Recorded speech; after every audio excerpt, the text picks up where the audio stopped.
नमस्कार दोस्तों, आज की इस वीडियो में मैं डिस्कस करूंगा सेक्शन 9 सब सेक्शन 5 आप सीजीएसटी एक्ट, जिसमें डीम्ड सप्लायर मतलब ई कॉमर्स ऑपरेटर के ऊपर जीएसटी पेमेंट करने की लायबिलिटी आती है।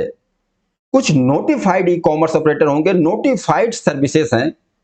अगर वह सर्विस ई कॉमर्स ऑपरेटर के थ्रू ली जाती है तो वो कवर हो जाएंगे सेक्शन 9 सब सेक्शन 5 में, और जीएसटी पेमेंट करने की लायबिलिटी ई कॉमर्स ऑपरेटर के ऊपर होगा।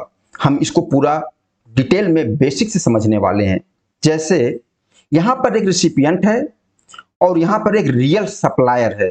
रिसिपिएंट को जो भी सर्विस चाहिए वह उस सर्विस के लिए बुकिंग किसको देता है?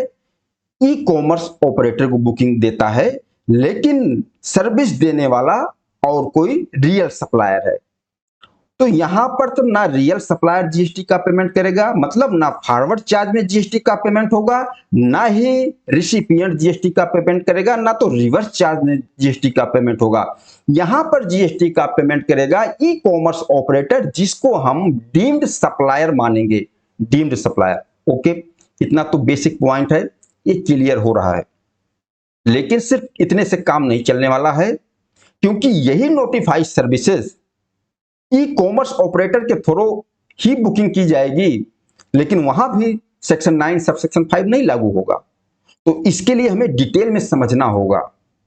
तो आइए हम स्टार्ट करते हैं कि कौन कौन सी सर्विसेज हैं। सबसे पहले कौन सी सर्विस हम देख लेते हैं? ट्रांसपोर्टेशन ऑफ पैसेंजर की सर्विस। अगर e commerce operator transportation of passenger की सर्विस देता है, जैसे radio taxi, motor cab, maxi cab, motorcycle, omni बस, अदर मोटर व्हीकल। अभी ओमनी बस को हम अलग करेंगे। ओमनी बस एक स्पेशल केस में आ जाएगा, ओमनी बस के लिए हम अलग से डिस्कस करेंगे। इसके अलावा आपने ई कॉमर्स ऑपरेटर के थ्रू बुक किया टैक्सी, ओके। अब यहां पर क्या होगा? ये पैसेंजर है, रिसिपिएंट है, इसने ई कॉमर्स ऑपरेटर मान लीजिए ओला उबर के थ्रू बुक किया कोई भी टैक्सी, लेकिन जो रियल सप्लायर होगा, रियल सप्लायर तो कौन होगा? जो मोटर कैब का ओनर होगा, जो मालिक होगा, रियल सप्लायर तो होगा। ये ई कॉमर्स ऑपरेटर के थ्रू हमने बुक किया है, ओके। ये तो एक ऑनलाइन प्लेटफॉर्म है, ठीक है, लेकिन रियल सप्लायर जो होगा वो टैक्सी का ओनर होगा। अब यहां पर ध्यान देना, रियल सप्लायर जो है वह जीएसटी में रजिस्टर्ड है या अनरजिस्टर्ड है, कोई फर्क नहीं पड़ता। यहां पर जीएसटी पेमेंट करने की लायबिलिटी किसके ऊपर आएगी? ई कॉमर्स ऑपरेटर के ऊपर आएगी, ओके। अब यहीं पर ओमनी बस का हम केस ले लेते हैं।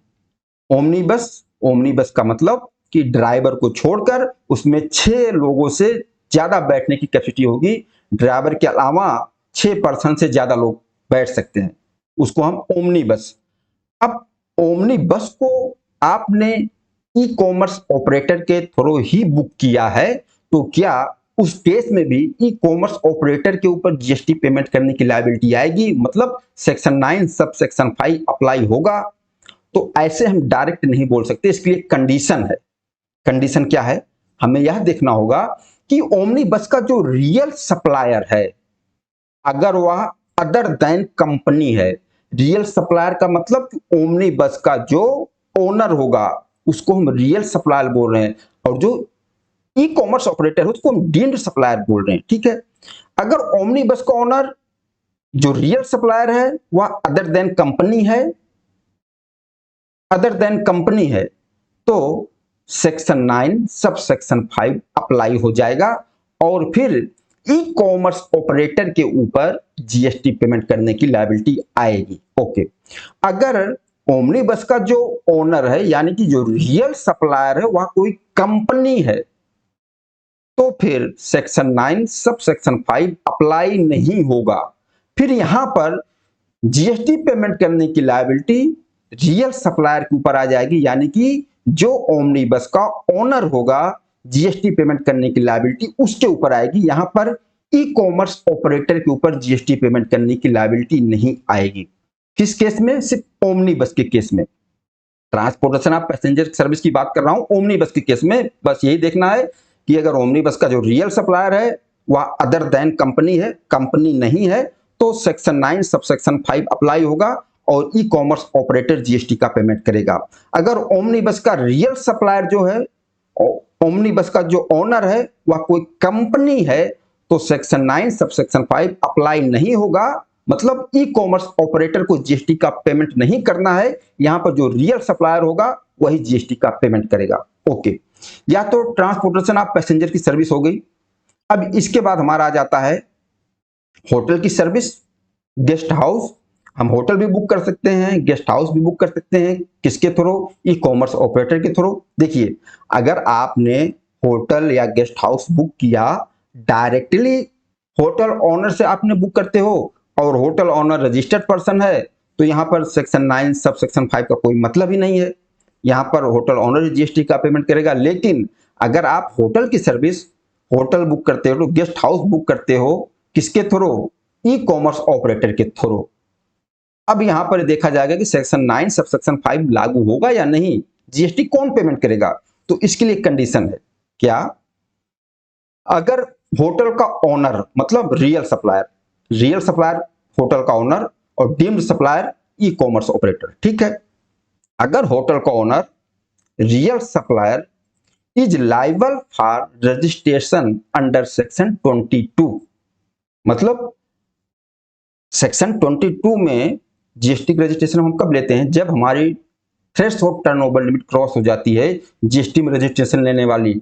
अगर वह जो होटल का ओनर है, रियल सप्लायर है, लाइबल हो रहा है रजिस्ट्रेशन के लिए अंडर सेक्शन 22 में, तो फिर सेक्शन 9 सब सेक्शन 5 अप्लाई नहीं होगा। फिर जो रियल सप्लायर है, होटल ओनर है, होटल वाला ही जीएसटी का पेमेंट करेगा। ओके, लेकिन अगर जो रियल सप्लायर होटल ओनर है वह अनरजिस्टर्ड है या liable for registration under section 24 या voluntary registration under section 25 sub section 3, मतलब या तो जो होटल का ओनर है वह अनरजिस्टर्ड है या जीएसटी में रजिस्टर्ड है तो अंडर सेक्शन 24 या अंडर सेक्शन 25 सब सेक्शन 3। अब सेक्शन 24 में रजिस्ट्रेशन का मतलब कि आपकी थ्रेशोल्ड लिमिट क्रॉस नहीं हुई है, आप किसी स्पेशल एक्टिविटी कर रहे हो जिसकी वजह से आपको रजिस्ट्रेशन लेना होगा। आपकी लिमिट नहीं क्रॉस हुई, लेकिन एक एक्टिविटी की वजह से आपको जीएसटी में रजिस्ट्रेशन लेना पड़ेगा जो अंडर सेक्शन 24। और अंडर सेक्शन 25 सब सेक्शन 3 मतलब कि आपका कोई थ्रेशोल्ड लिमिट नहीं क्रॉस हुआ है, आप अपनी मर्जी से खुद ही वॉलंटरी रजिस्ट्रेशन ले रहे हो, जीएसटी में रजिस्ट्रेशन पर्सन हो रहे हो, चाहे आप अंडर सेक्शन 24 में रजिस्ट्रेशन के लिए लाइबल हो या आपने वॉलंटरी रजिस्ट्रेशन ले लिया है 25 सब सेक्शन 3 में, आपकी थ्रेशोल्ड लिमिट नहीं क्रॉस हुई है या अनरजिस्टर्ड पर्सन हो। इन केस में सेक्शन 9 सब सेक्शन 5 अप्लाई हो जाएगा और जीएसटी पेमेंट करने की लायबिलिटी ई कॉमर्स ऑपरेटर की होगी। सिर्फ जो होटल ओनर है वह लायबल नहीं होना चाहिए रजिस्ट्रेशन के लिए अंडर सेक्शन 22 में, जो कि थ्रेशोल्ड लिमिट की बात करता है। बस इसके बाद अगर 22 में रियल सप्लायर 22 में लायबल हो रहा है रजिस्ट्रेशन के लिए, फिर तो रियल सप्लायर ही जो है होटल का ओनर ही जीएसटी का पेमेंट करेगा। इसके अलावा जीएसटी का पेमेंट करेगा कौन? E commerce operator. ये होटल के केस में। तीसरा सर्विस हाउसकीपिंग की सर्विस। हाउसकीपिंग की सर्विस में सेम बिल्कुल यही रूल लागू होगा जो हमने होटल वाले में देखा। जैसे अब यहां पर आपने कोई हाउसकीपिंग की सर्विस लिया, किसके थ्रू? ई कॉमर्स ऑपरेटर के थ्रू, और जो रियल सप्लायर है वह अंडर सेक्शन 22 में जीएसटी के लिए लायबल है, तो फिर under section 9 sub section 5 apply नहीं होगा और जो रियल सप्लायर होगा वही जीएसटी का पेमेंट करेगा। जैसे हमने ऊपर होटल वाले के केस में देखा, सेम उसी कॉपी पेस्ट है, इसमें कुछ भी चेंज नहीं है। और अगर रियल सप्लायर अनरजिस्टर्ड होगा या लायबल फॉर अंडर सेक्शन 24 या voluntary registration under section 25 section 3, तो लायबिलिटी आएगी ई कॉमर्स के ऊपर। तो हाउस कीपिंग सर्विसेज और होटल वाली बुकिंग ये दोनों सेम कंडीशन है, इसमें कोई चेंज नहीं है, वही जो हमने होटल वाले में समझा वही नीचे। ओके, अब चौथी सर्विस अपना रेस्टोरेंट वाली, हम रेस्टोरेंट की सर्विस लेते हैं। ये चौथा नंबर पॉइंट जो है रेस्टोरेंट सर्विस, और जो हमने एक नंबर पॉइंट समझा ट्रांसपोर्ट पैसेंजर की सर्विस, ये मिलता जुलता है। ये एक ऐसा है, कैसे, जैसे हमने रेस्टोरेंट की सर्विस ली। अब रेस्टोरेंट सर्विस मतलब हम कुछ ऑर्डर करेंगे रेस्टोरेंट से, और हमें वह सर्विस किसके थ्रू मिल रही है, हमने बुक किया ई कॉमर्स ऑपरेटर के थ्रू, जैसे स्विगी, जोमेटो, इनके थ्रू मंगा रहे हैं। तो इस केस में किसके ऊपर जीएसटी पेमेंट करने की लायबिलिटी आएगी? जो रियल सप्लायर है, रेस्टोरेंट का मालिक है, वह जीएसटी पेमेंट करेगा, कि ये जो ई कॉमर्स ऑपरेटर होंगे स्विगी, जोमेटो, ये जीएसटी पेमेंट करेंगे? तो यहाँ पर हमें दो कंडीशन समझनी होगी। जैसे हमने ट्रांसपोर्टेशन ऑफ पैसेंजर वाली सर्विस में देखा था कि ओमनी बस का एक स्पेशल केस लिया था, उसी तरीके से यहाँ पर एक स्पेशल केस हमें लेना होगा। हमें यह देखना होगा कि जो रेस्टोरेंट का लोकेशन है, रेस्टोरेंट लोकेटेड, उसकी प्रीमाइसेस क्या है। अगर रेस्टोरेंट का लोकेशन कुछ स्पेसिफाइड प्रीमाइसेस में आता है तो फिर सेक्शन 9 सब सेक्शन 5 अप्लाई नहीं होगा, और वहां रियल सप्लायर ही जीएसटी पेमेंट करेगा। उस चीज को भी हम आगे देखने वाले हैं। अदरवाइज स्पेसिफाइड प्रीमाइसेस को छोड़कर अदरवाइज सप्लायर, जो रियल सप्लायर है, रेस्टोरेंट का ओनर है, चाहे वह जीएसटी में रजिस्टर्ड है या अनरजिस्टर्ड है, कोई फर्क नहीं पड़ता। जीएसटी पेमेंट करने की लायबिलिटी ई कॉमर्स ऑपरेटर की होगी। जैसे हमने पहले पॉइंट में देखा था ट्रांसपोर्टेशन पैसेंजर सर्विस वाले में, चाहे रियल सप्लायर जीएसटी में रजिस्टर्ड है या अनरजिस्टर्ड है, कोई फर्क नहीं पड़ता, वहां जीएसटी पेमेंट करने की लायबिलिटी आ जाती है ई कॉमर्स ऑपरेटर के ऊपर।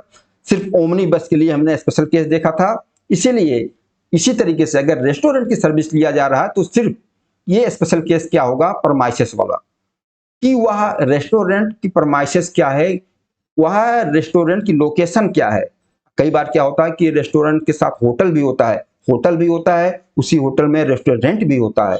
तो अगर ऐसा होटल जो रहने की सुविधा देता है और जिनके रूम का rent declared rate 7500 per unit per day हो, और वहां पर वो रेस्टोरेंट है, अगर ऐसा रेस्टोरेंट है तो फिर यहां पर सेक्शन 9 सब सेक्शन 5 अप्लाई नहीं होगा।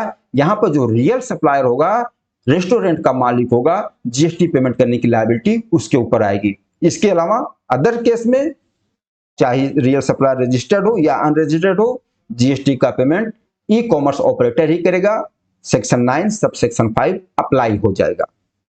तो यह इस तरीके से हमारा सेक्शन 9 सब सेक्शन 5 था, जिसको हमने बहुत ही डिटेल में एक एक पॉइंट डिस्कस किया।